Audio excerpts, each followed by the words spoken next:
Hi everyone, my name is Farzaneh. I'm the Programs and Learning and Development Specialist at CERIC, and I'd like to welcome you to today's webinar.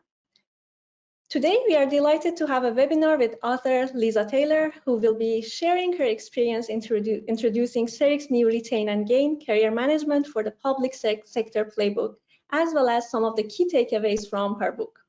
Before starting, I'd like to acknowledge the Huron-Wendat, Petun, Haudenosaunee, Anishinaabe, and Mississauga Anishinaabe of New Credit share a special relationship to the territory in which CERIC's office is located in Toronto. And I myself am based in Montreal on the traditional territory of the Kenyan Kahaka. I invite you to consider the Indigenous connection, past and present, to the land where you are living. We are grateful to have the opportunity to learn together on these lands today.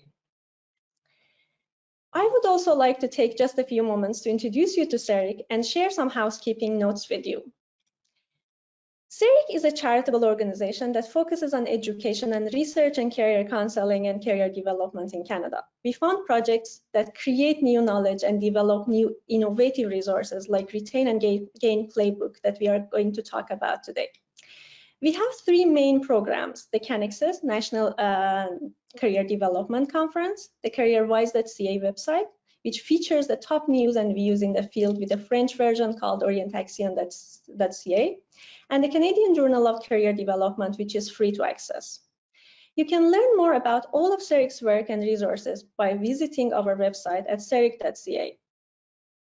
Also, and because CERIC is always looking at new webinars and learning opportunities for you, we encourage you to share your learning needs for 2022, along with the feedback you have on the webinar survey that we will launch at the end of our webinar today. Thank you in advance for your answers. Next, a couple of housekeeping notes for today's webinar. You can interact with Lisa and ask your questions or share comments at any time by using the questions function you see on your screen. We will have dedicated time for QA at the end of the webinar. Also, please note that we will send you the recording of today's webinar later today. Now, let me introduce you to our presenter today, Lisa, and some of our work together. CERIC's collaboration with Lisa began 5 years ago with the launch of our first Retain and Gain book for small businesses. The success of that book led quickly to another version for nonprofits and charities. From there, we saw the need for one tailored for the public sector. What they all have in common, though, is the opportunity we saw to share with employers how career management could be a powerful lever to attract, retain, and develop employees. Something that has been even more acute right now as we face what's being called the Great Resignation trend and the dynamics of the post-pandemic hybrid workplace. Lisa is an expert on today's fast-changing world of work and the president of Challenge Factory and the Center for Career Innovation. She offers invaluable leadership and insights on how to gain a strategic workforce and career advantage.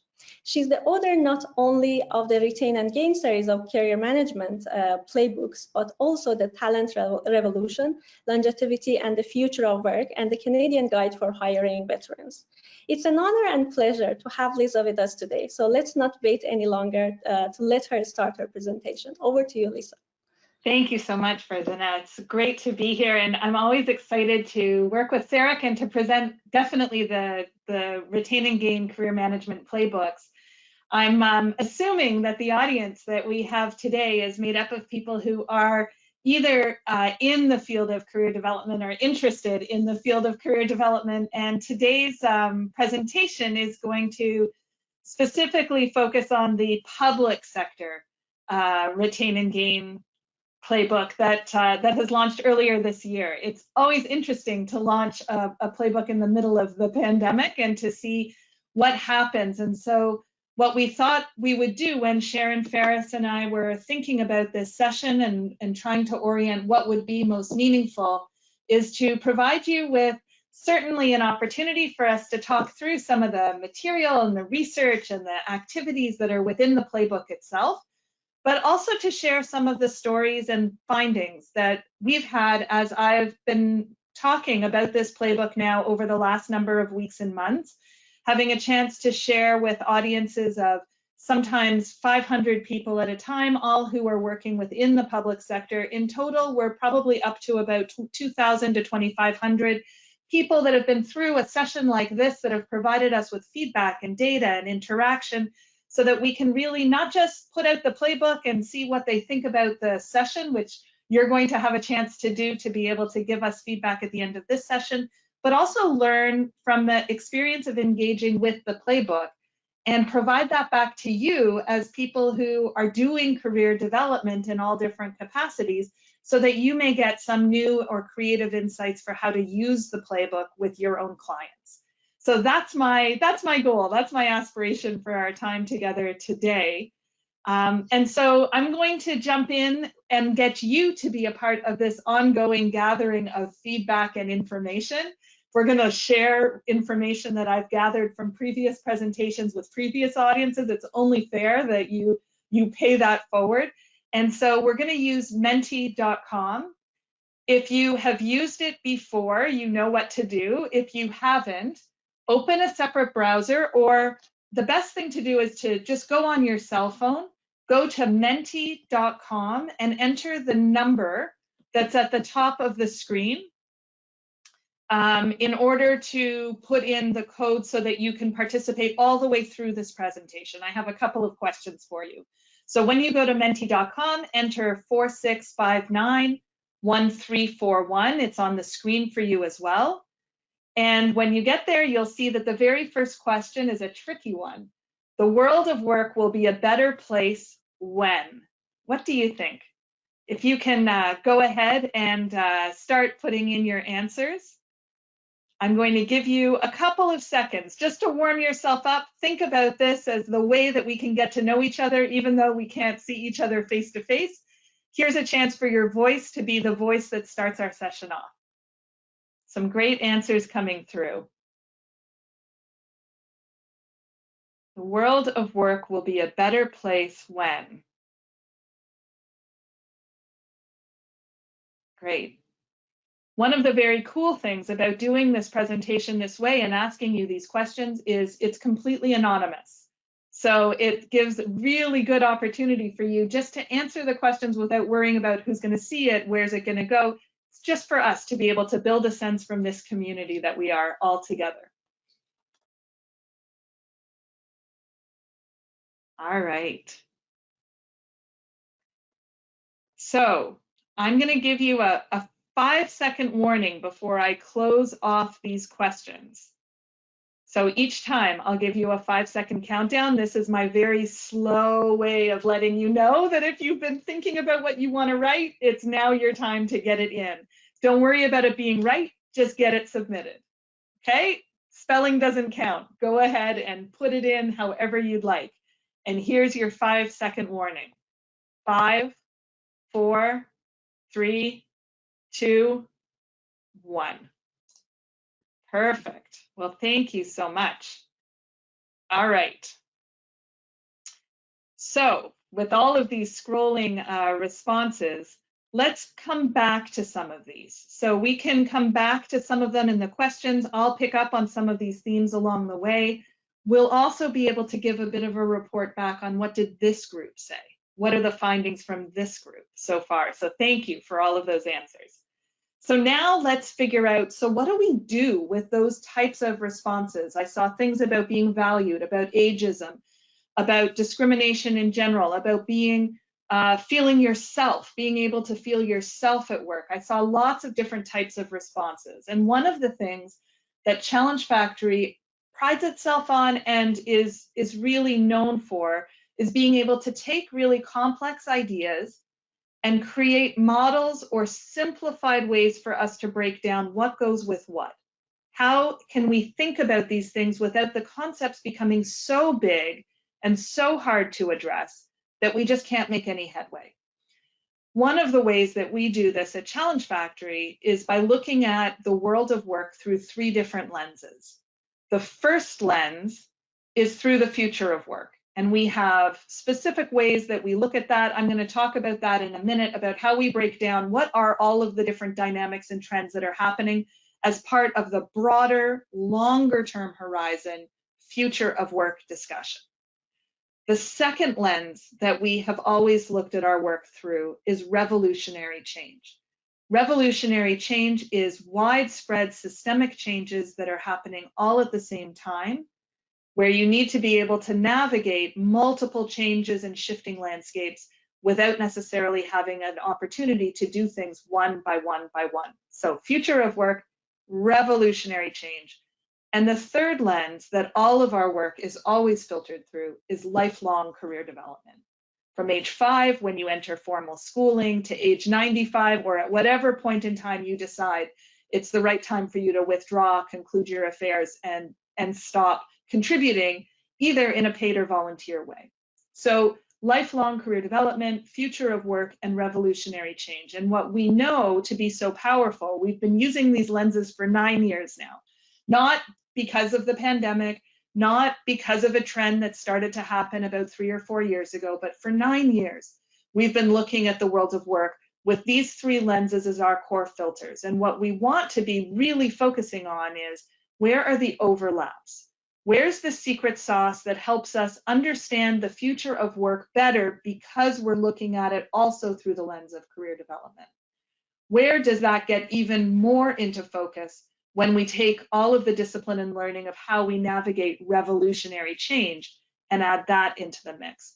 And then what do each of us need to do? Those of us that are futurists, those of us that are career development practitioners, and those of us that are change management, change leaders, change agents. What do we need to do so that our individual work continues to contribute to those overlaps? Retain and Gain is an example of a publication that is rooted in lifelong career development, but starts to give some indication into the overlap of both the future of work, changes that managers need to be able to be ready to address, and revolutionary change. It asks questions in different ways. It provides opportunity to use both career development and the manager's relationship with their employees to navigate some of the complex change management that's going on inside of organizations. And we think that's pretty exciting. So before we go any deeper and start to talk about some of these topics and how does Retain and Gain fit and what have we learned, I just want to orient you to a couple of things that we think are pretty important whenever we're having wide-scale career development, future of work conversations in this moment in time. And the first concept I want to make sure that we have a chance to think about is that even before the pandemic, managers inside of organizations were already navigating a talent revolution. So 2019 is the date that's here. That's because that's the date before the pandemic started. We actually like to, instead of saying before the pandemic, say before 2020, 2021, because in addition to the pandemic, there are a whole host of social justice, political, economic, a whole host of other issues that may be coinciding with the pandemic, but aren't directly related, that I think also need acknowledgement. So let's just talk about 2020, 2021 as the now time, and the before time starting in 2019 and working backwards. 2019 is the year that my book with co-author Fern Lebo was published by U of T Press, The Talent Revolution, Longevity, and the Future of Work. And that was a multi-year project that took apart why workforces and workplaces were changing and what was causing the change, looking specifically at demographics. And the conditions that we uncovered that managers were having to navigate then met all of the criteria of Gur's criteria for social revolutions. Workplaces were experiencing changes to values, norms, behavior patterns, and situations. Those changes were occurring in all of those dimensions at exactly the same time. The workforce was not behaving the way that it typically had. The impact was affecting all actors, from students just entering the workplace to those that were in their 70s and looking to extend their careers beyond traditional retirement age. And there were patterns. There are patterns to revolution. So revolutionary change is not chaotic, and it is not random. It follows patterns. And even the revolutionary change that we're experiencing right now as we go through this pandemic crisis to back to work moment in time, or back to the office moment in time, it is also following predictable patterns. And in order for it to be revolutionary, it has to be happening right now. So all of these conditions were already at play in people's careers, in the work, and in managing a workforce before we even hit 2020, 2021. So that's important context. And what we were addressing then, if we were to dig into the future of work lens that I showed you a couple of minutes ago, is we were looking at revolutionary change impacting demographics and longevity, career ownership and who owns career. That one, as a community of career development professionals, we feel intensely. We know what that means when there's a shift in career ownership between employer and employee. The freelancer gig economy, the rise of platform and environments, the Airbnbs, the Ubers, the Amazons, and then AI and robotics. These were all trends that if we wanted to start to put things into good buckets so that we could make sense of what was happening in the world, we had been using these trends for about 6 years to try to make sense of the different changes that were taking place and to ask the question, what do we want? What do we want for different demographics and certainly across the age span inside of our workforce? What do we want career ownership to look like? What do we want the gig economy to look like, et cetera, et cetera? So these become good places for good questions. And the reason that it's important to share this is because this is also the foundation of the types of questions that are simplified in Retain and Gain, so that managers can not just be asking the usual, what do you want, where do you see yourself in the next 5 years, but can use Retain and Gain as an agent for revolutionary change to help their employees gain career ownership and for them to get the insight and input they need from their staff so that they can navigate the future of work, pulling all three of those lenses together. Before COVID, what we said in the talent revolution and in lots of presentations is that there were two different revolutions that were taking place at exactly the same time. A technology revolution that talks about these same 5 drivers, but starts on the right-hand side with AI and robotics. That's the robots are going to take all of our jobs, that AI is going to disrupt whole sectors. That's that discussion, AI and robotics. And then platforms, how different platforms were creating different types of work arrangements, a little bit into the freelance economy, and the technology revolution really hadn't gotten into significant elements of career ownership and certainly was not yet sophisticated enough to recognize the differences between demographics and different longevity, different age-based groups within our workplace. So right to left, that's the way that revolution was happening. That's where all the attention is, always on the AI and technology side, and then maybe little bits and crumbs coming the other way. But inside of workplaces, where board of directors were having conversations, where managers on the front line knew that the questions were going to come today, not 10 years from now, but today, and where employees were really starting to feel dissonance with how their careers were going, went left to right. It was about demographics and longevity. Do I see myself in the population in this company, and can I grow old here? And questions about career ownership. If I'm in charge of my career, then what are my options? And what does that actually mean? And am I actually in charge? And if I am, how do I do that? Where have I learned the skills to be able to have ownership of my own career? And then a little bit into the freelance economy and crumbs into the platform-based environments in AI and robotics. 2 revolutions happening at the same time in opposite directions. And the shift really, in terms of the shift that was taking place in the talent revolution, is not driven by technology. It is 100% driven by demographic change. So the retirement age was set at 65 in the 1930s. Average life expectancy in that year was 62. And we had this mental model of how careers go. You get into the job market, you prepare for a promotion, you prepare for retirement, you go off into the sunset. That's no longer the case.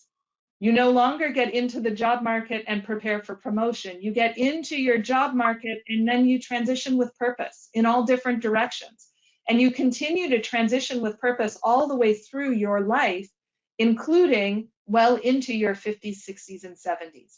This is very different conditions for managers to navigate, especially because it's not like managers are separate from the population that's experiencing this. After all, managers are just people too. And so they're also dealing with the fact that their career is not following the same pattern that they always thought that it would. So how do they have engaging career conversations with their staff who aren't behaving in this traditional way of stepping from one step to the next to the next? So that was the talent revolution and the technology-related revolution that was happening before 2020 and 2021. And then in 2020, as you all know, we added a crisis on top of the revolution. What's really important to keep in mind is as you're navigating a crisis, there's a whole different cycle of activities that takes place. But the underlying revolution doesn't stop. So all the conditions that existed inside of workplaces in 2019 and in 2018 are continuing on the path. Workforces are continuing to age. Demographic groups are continuing to wonder, where do I see myself in leadership and in other areas of this organization?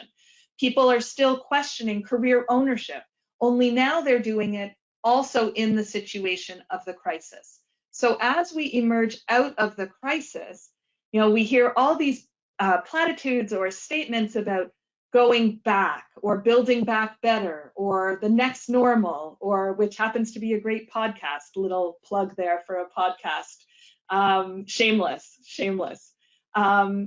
As we look to going back or going to the future, I don't think any of that matters. I think what matters most is that we recognize that the world of work we left in 2019 has continued to evolve in those trends that we were watching for the future of work. The 5 drivers have continued to advance while we've been distracted and paying attention to the crisis.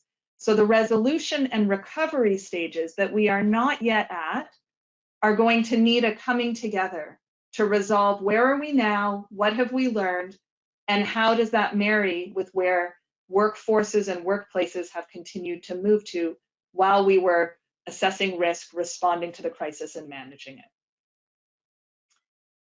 So how has 2020 and 2021 reshaped the future of work? This was a key question as we were putting together Retain and Gain, because if we're going to put out a publication that helps managers with career management with their staff, and it's going to launch during the pandemic, and at the moment where social justice, diversity, equity, and inclusion are topics that are so top of mind, especially within public sector environments, how can we use this guide as one of those elements that helps us move through the resolution and recovery phases without it becoming a pandemic guide? So within Retain and Gain, you won't see any explicit paragraphs or references to this moment in time and remote work. You'll see nods to it and a recognition that it's being published within a specific period of time, and that makes sense.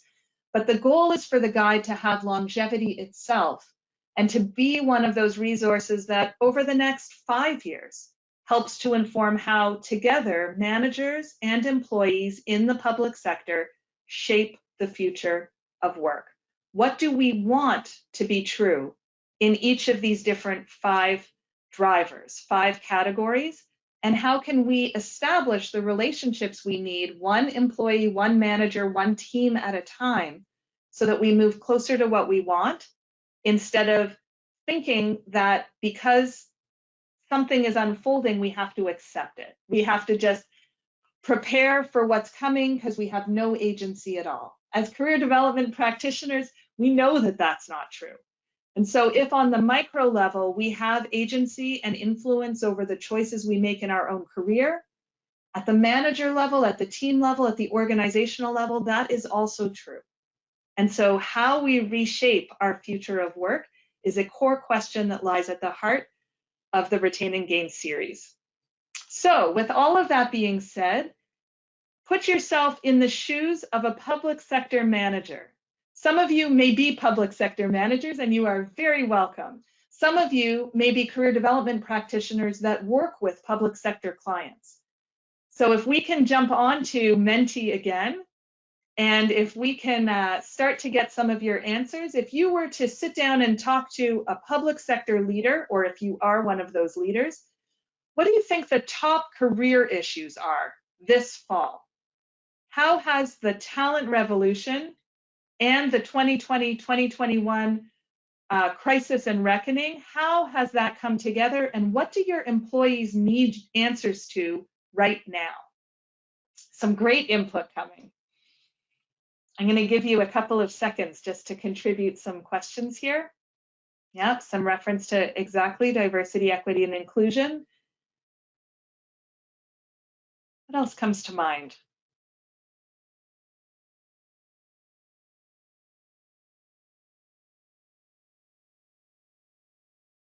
Some great responses, and hopefully you can see them on the screen as well. And they'll start to bounce a little bit as you start to enter more of your responses. It's great.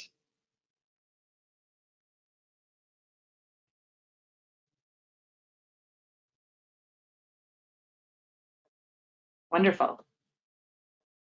I'm going to keep scrolling, and as I do, yeah, really good input. Feel free to get those comments in. Your 5-second warning is coming very soon. Don't worry if it's perfect. If you make a spelling mistake, that's totally fine. It doesn't have to be perfect, it just has to be submitted.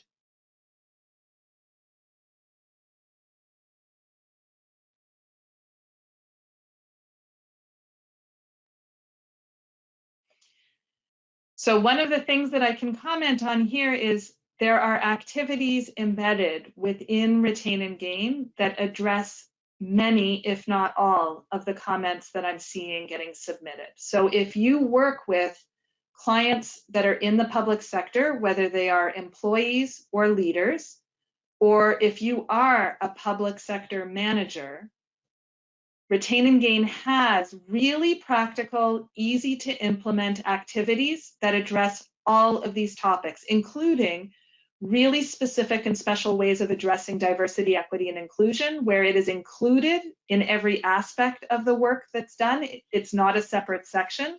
It shows you how to embed it in the questions and conversations you're having. I'm going to talk a little more about that in a minute, as well as addressing things like the election and policy topics and how your work every day is impacting the careers of millions of Canadians. And how does career development affect policy development? So thank you for all of these submissions. Now I'm going to give you your 5-second warning. 5, 4, 3, 2, 1. Okay, perfect. Thank you so much for all of those submissions. That's great information to see. And hopefully you've enjoyed seeing what your colleagues are saying.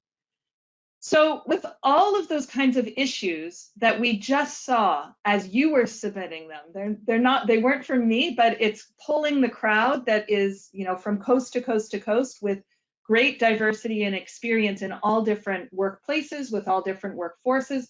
If those are the issues that you think are top of mind within the public sector, who do people turn to with those types of issues typically? We know that they go to parents or family, that brother-in-law that constantly refers a job that would be better than the job that you're in, or your parents, peers and colleagues asking others around them, the media, and going to the media, which is always a really interesting source for where you can get career guidance and what the ways forward might be for you individually in a mass media format. But really, the place that people go is their manager. And especially in times of crisis, we know, for example, that Edelman Trust Barometer is a study that's done every year in Canada of who do Canadians trust. And across a wide variety of years, I think at least 6 years back, if not longer, the number one institution or place that people put their trust in, more than politicians, more than the media, more than some of the other outlets that they have in order to say this is who I trust, they trust their manager or their employer. And that may be surprising. So the Edelman Trust Barometer is actually a really interesting study if that surprises you and is something that you want to go and take a look at and see why that might be. But people trust their managers. And so how do managers then answer the questions like the issues that you just submitted if they themselves don't necessarily have any deeper background on career management than the fact that they have had a career? They don't have any secret insight on what's going to happen next in the pandemic. Frontline managers may not be privy to strategic plans and know what's coming next, even within the same organization. So what tools do they have to help navigate a crisis that's taking place on top of a revolution? How do they do that? We think that it's time that they get tools that are more suited for the purpose, because while they do it and they do the very best that they can, it's sometimes a little bit messy and often leaves people thinking, that doesn't look very appetizing. And this is the introduction significantly into the Retain and Gain series, but specifically Retain and Gain for the public sector. I'm so thrilled that we were able to bring this book to the market and to be able to launch it over the last number of weeks and months. I think it's the exact right time, and I think it's visionary of Sarek to have considered 5 years ago that there was going to be a need for frontline managers to get better tools to be able to be career managers, even if they don't know that that's what they're doing. So Retain and Gain is a really action-focused playbook. I mentioned that a little bit early on. It has more than 40 activities that are structured in a travel format. So it's based on a premise that managers can take a look at it, pick it up, pick up an activity, know whether that's a 10-minute activity, a 1-hour activity, or a longer planning activity, and build an itinerary as if they were going on a trip. So if I was going on a trip to Paris, I might pick up a guidebook that would start with an understanding of what do I need to know about Paris? And then what do I need in order to take action? The currency, the language, a couple of tips and tricks that I need to know. And then a set of activities to set out, if I could only be in Paris for 3 days, here's what I should do. If I can add a day, here's an extra set of activities. And if I have a whole week, here's my itinerary. That's the same premise that exists within Retain and Gain. And it encourages managers to be thoughtful on not just the one activity they do, but the combination of activities that they want to do over the next period of time. This is a resource that you can be using with your clients. You can use this itinerary building tool, and it's available as a PDF download. The whole guide is available as a PDF download, but these worksheets are also available as PDF downloads. You can use it to help them plan what career management activities or experiments are they going to do with their workforce so that they feel like they're in control and they know what their next step is. So let's put one activity into practice. Okay, and this is a 10-minute activity. It's one of the most powerful, and this is going to give you an opportunity to participate in a Retain and Gain activity that's within the playbook. We call it Remember a Moment. There are 2 questions within Menti. Okay, there are 2 questions as part of this activity. The first is for the manager on their own to reflect on one career-defining moment. Why was it meaningful, and what did they learn from it? So if you're bold enough, remembering that you are under the blanket of anonymity here, if you're bold enough, why don't you go ahead and just take 30 seconds on your own to consider what was a career-defining moment for you. It doesn't have to be the day you won an award or the day you got a promotion. It can just be that moment and hopefully you've all experienced this, that moment in time when you just to your core knew that you were in the right place, or that something had happened that was just, you were incredibly proud. What is one of those career-defining moments for you? So I'm going to pause and be quiet for a period of time. Think about this question, and when you're ready, let's see some of those career-defining moments on the screen.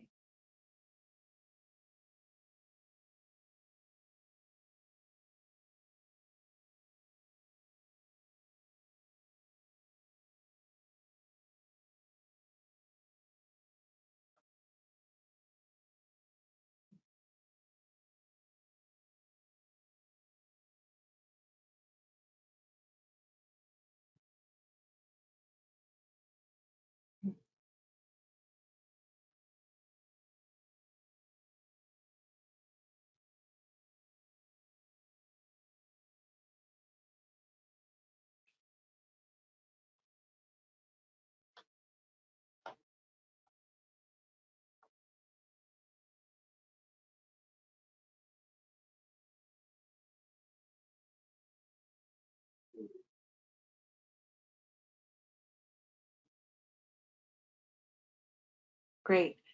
For those of you that aren't sharing a moment, and I hope most of you will, it's a really good moment in time to just spend a minute and reflect on what is one of those moments. Taking a look and reading some of the moments that your colleagues and peers on the call are recalling might help you think about your career, and might also just give you a bit of a boost. I know when I see all of these great career defining moments, I'm so proud of all of you, and in all of the stories, I become curious to hear what are all of the stories behind each of these little boxes.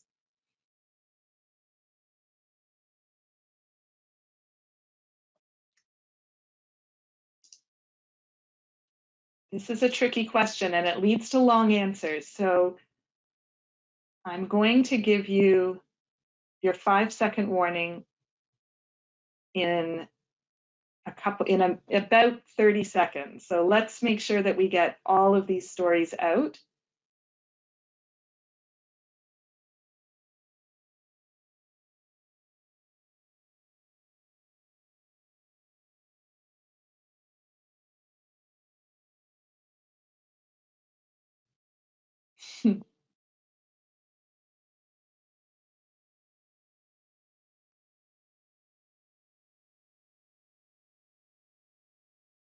Great. Okay, here comes your 5-second warning. 5, 4, 3, 2, 1.5, 1. Thank you so much. I'm going to come back in a couple of minutes to some of the things we see here and compare it to some of the things that we've learned about career-defining moments across the public sector in this exact same exercise that we've done with public sector audiences over the last couple of weeks and months. But before we leave this, before we move away from this,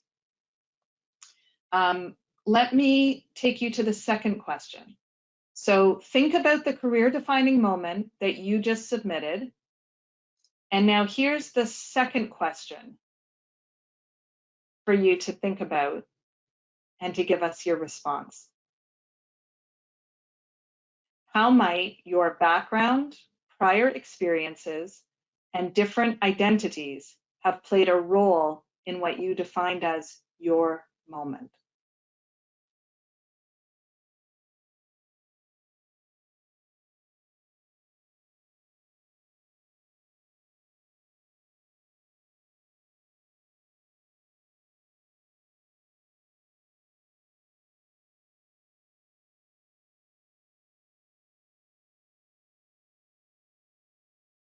I'll accept I don't know, but I really encourage you to dig into this and think about it. Yeah, a major role, a great way just to acknowledge without having to go into all of the details, but how much or how might your background, prior experiences, and different identities have played a role in your moment?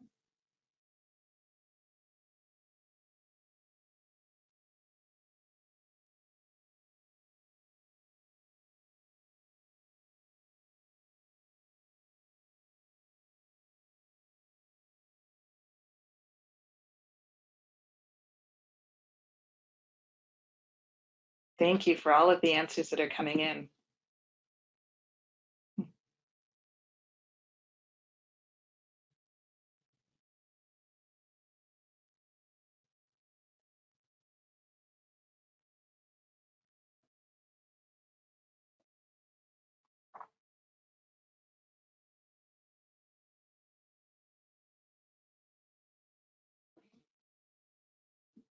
Okay.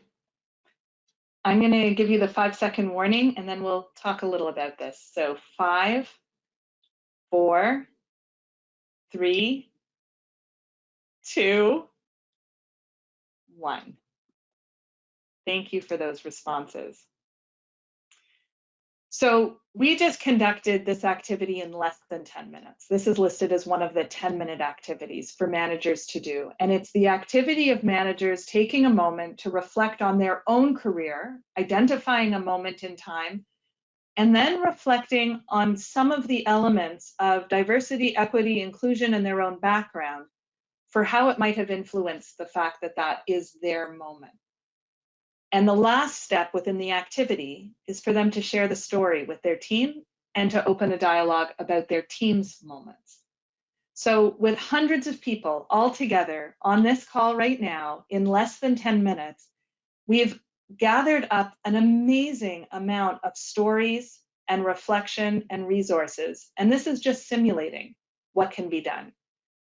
Career development doesn't have to be a formal meeting that takes place every quarter. It doesn't have to be something that you need to have an enormous amount of preparation for.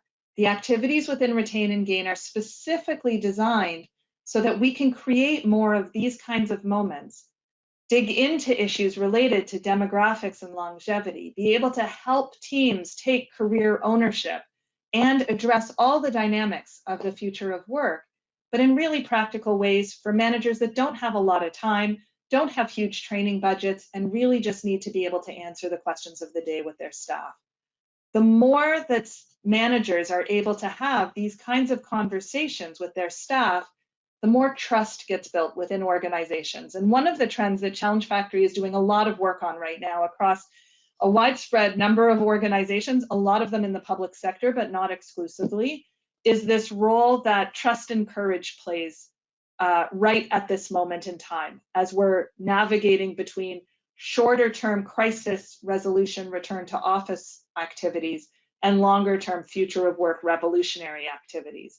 That role of trust in your team, them and you, in the organization, in the mission, in your own career, in yourself, that role of trust and courage to make hard decisions, to have hard conversations, to put out what you want or to be able to express to your team what you need, trust and courage really is the secret sauce at the moment that helps, it makes the difference between organizations that are leading through these challenging times and those that are just responding to challenging times.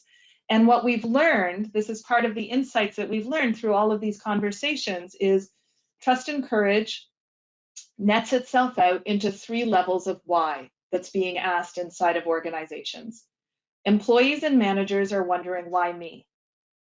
Why me for this particular task? Why me in this particular role? Why me in terms of why I need to go back to the office, or I don't get a choice to go back to the office, or I do, all of those different dynamics. So why me? What does this mean for me? Why now? Why are we making this choice now? Why does this matter to me now? It might matter to my organization now, but the timing is out of sync. It actually doesn't matter to me now. And then the third level of why is just why overall. And what we've learned through all of our discussions is when we're talking about career management, returning to the office, the future of work, manager career conversations, a lot of the communication is at the why level. Why is this important? Why does it matter? How does it tie to the values of the company? It's at big, sweeping conversation level, where really what individuals are looking for right at this moment in time is to be seen as the individual. Why me? So managers need tools to be able to, even in the busyness and in the remoteness, have that type of relationship that lets the employee know, I see you, and I understand what you need, and I can explain what we're doing in a way that makes sense to you. And then explain why it has to happen now. And then get into the bigger, broader picture of why are we moving in the direction that we're moving overall. That's one of the key learnings that we've learned, that the communication channel is top down and the needs of employees and managers bottom up. So the good news is that Retain and Gain has a ton of activities that are specifically designed to have that why me, why now kind of conversation in the context of the broader changes that are happening inside of organizations. And one of the other key learnings that we've taken from asking these kinds of questions and other questions across the spectrum of audiences that have engaged with us and engaged with the playbook and provided feedback is in public sector, recognition is king. So when we ask in lots of different settings and audiences for that career-defining moment, the key theme that always emerges to the top with a significant percentage, usually more than 1 in 4, is being recognized for knowledge, expertise, or good work at the core of a career moment. And when I was watching what you were submitting, I saw those themes. There was at least 25% of the submissions coming in where a manager saw you, a mentor gave you their time and attention, something that you had done had been recognized, you won an award. Not everything has to have a financial recognition or an award or a big event. A lot of the input that we've received is just being asked. You know, in the internal recognition, for example, a senior manager asked me for my input, and that became my career moment. How powerful and how easy is that? So you can see some of the other examples and direct quotes that we've taken from other consultations of what people cited as being at the heart of their career-defining moment. What was it that caused that moment? And it only reinforces again that the more that we can be empowering frontline managers to be better career managers, the more of those moments we'll have, the more trust we will build, the higher engagement we'll have, the more productive our workforce is. And you can see I'm ambitious in my thoughts. We will be creating the workforce that is the most competitive in the world because we'll have people that are most connected to their work. Speaking of connections, I would be remiss if I didn't just take a minute and talk about one other aspect of the playbook, which is incredibly unique. In addition to being a career development tool full of practical tips and activities, there are also sections within the playbook and then a chapter near the end that specifically looks at the intersection point of where do careers and career development theories and approaches intersect with policy. There is a career lens that can be put on public sector policy and mandates. So if we're looking at different areas in the environment and housing policy and childcare and licensing and infrastructure, transportation and long-term care, what would happen if we ran those policy areas through a career development lens? What questions would we as career development practitioners and professionals, what questions would we add to the dialogue that would otherwise be seen as secondary or some other topic? If we started to integrate lifelong career development into discussions on housing, into discussions on licensing, on infrastructure, on transportation, if that became a lens that was always integrated because we as professionals were ready to engage in those kinds of conversations, how much better would our policies be? So Retain and Gain has sections on each of these areas that provide a bit of a case study and an example where career development has been integrated into these policy areas. And I encourage you to take a look at it. And the goal for me, what I'd love to hear back from you is not necessarily right now, we're not going to use Menti for this, although I'm happy to get comments in chat. I'm also happy to engage in questions, which we're going to move to in just a minute. How ready are you as a career development professional to be called upon to engage in this way? And would you want to? And what does our field need to be more equipped as partners in this type of discussion? We're just in discussion with Sarah about how we can take this part of the playbook and bring some additional resources or events, opportunities to be able to really engage in what does this mean to integrate career development into policy. So are you ready? Would you want to? And what do you need? Give that a little bit of thought. And whether you provide feedback in the question and answer section or send me an email with your responses, lisa@challengefactory.ca, I'd love to hear what you think about this, especially after you've had a chance to review this section within the playbook. So we've covered a lot of ground. We've covered what's been going on 2020, 2021, and how is that different than the revolution that was taking place in 2019? And what do managers need? And how do we have embedded career moments and career development activities that managers can pick up when they're so strapped for time and so strapped for cash? And there's so many other priorities. And what's the importance?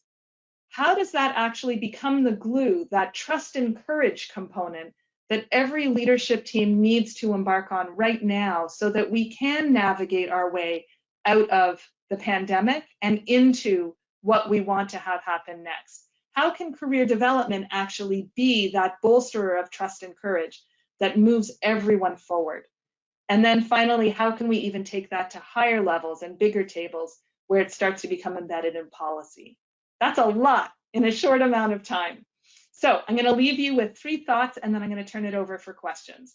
The first is download the playbook.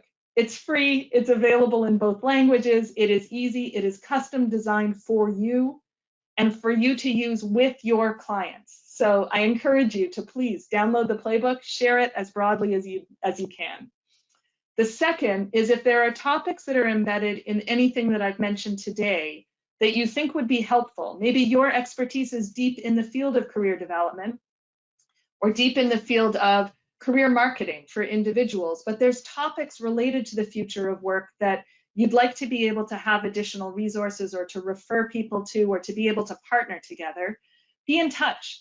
We have a whole tip sheet on returning to the office and ways that managers can make staff more comfortable, ways that employees can make themselves more comfortable for returning to the office. That's available on Challenge Factory's website. We do a ton of work on the culture change that's happening right now as we embed into the future of work. I'm always happy to look for really creative and interesting partnerships like this one between us and CEREC. And of course, CEREC has incredible resources on CareerWise, a weekly injection of articles and content and tools and tips and experts to be able to help answer questions in this way as well.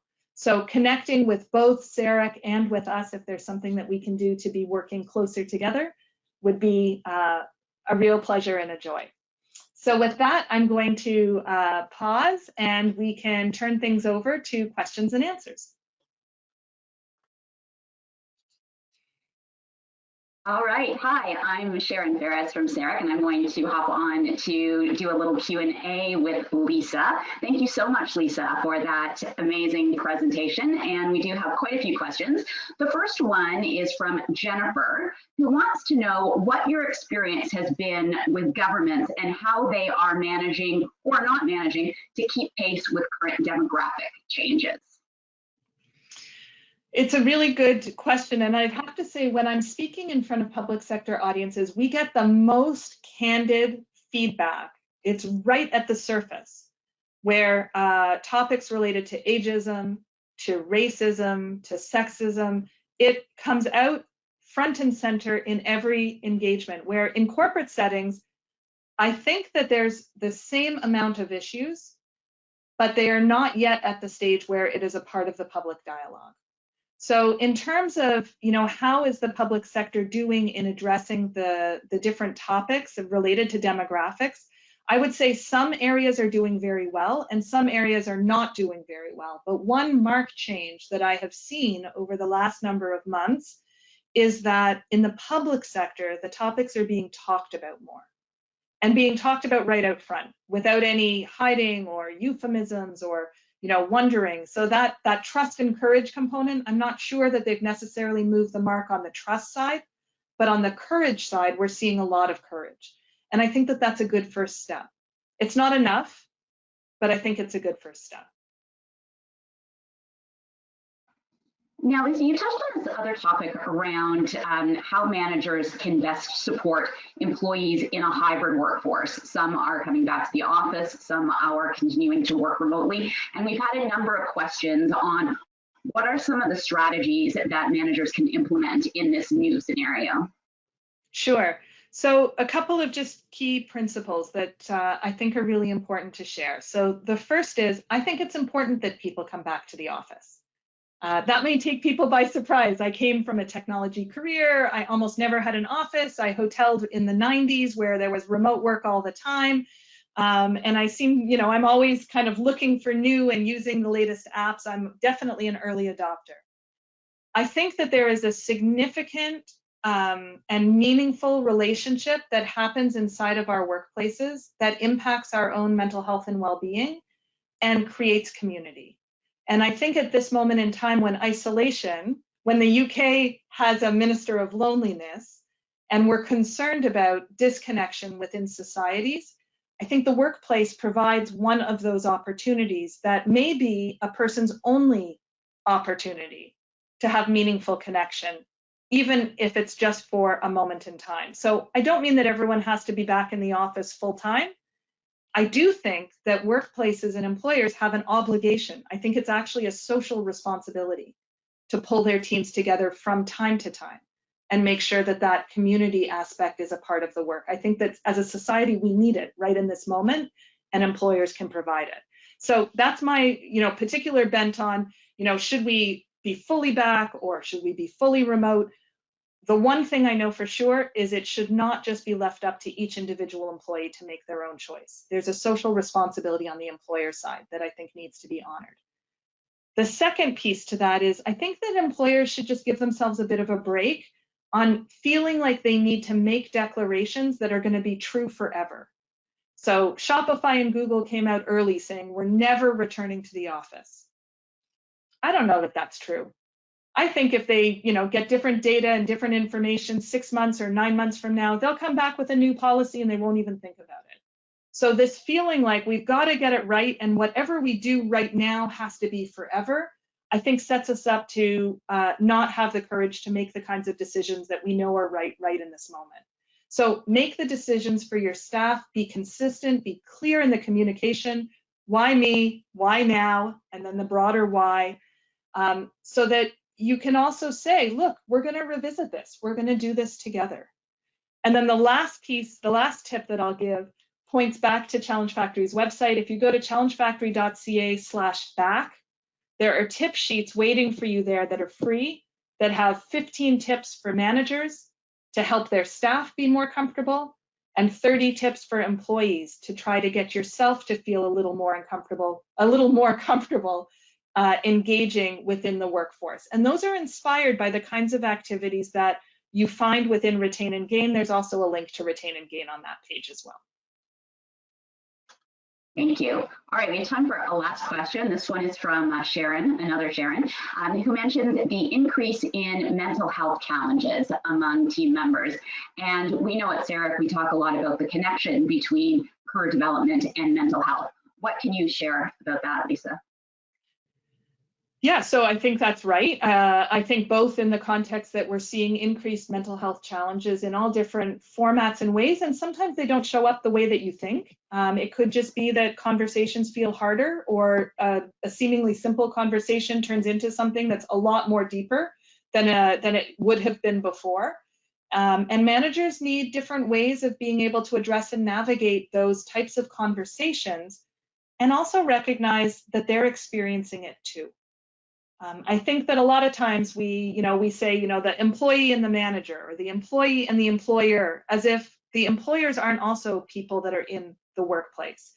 And what I can tell you right now is the predominant sentiment of managers when we talk with them, and senior executives as well, is fear.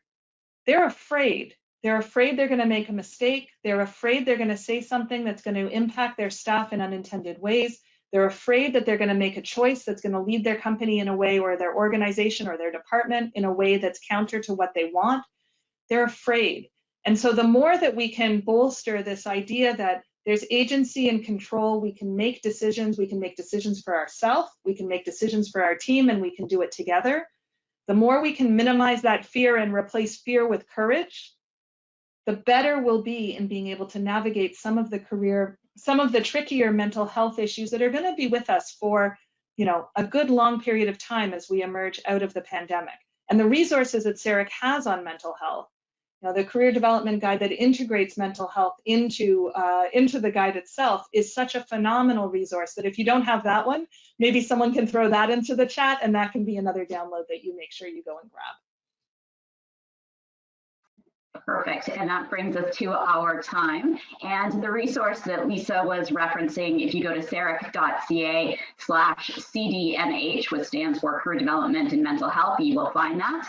And also, as you'll see on your screen, if you haven't yet downloaded a copy of the Retaining Gain Public Sector Playbook, you could do that at cerec.ca/public sector. So thank you once again, Lisa, for that behind the scenes tour of how the playbook came together and how it's been received. Thank you to those participating on the webinar for your engagement and for your questions. And if you want to keep your learning going, CEREC does have its fall series of webinars that are going to be starting in a few weeks' time. And you can head to our website to learn more about those very timely topics. And finally, a reminder on the learning front that tonight at midnight is the deadline to get the gratitude rate for the best savings on the Connexus National Career Development Conference. Lisa will be there, and we will be continuing to explore many of the themes that she raised today on the webinar. So with that, let me thank everyone once again, and I wish you all a wonderful rest of the day.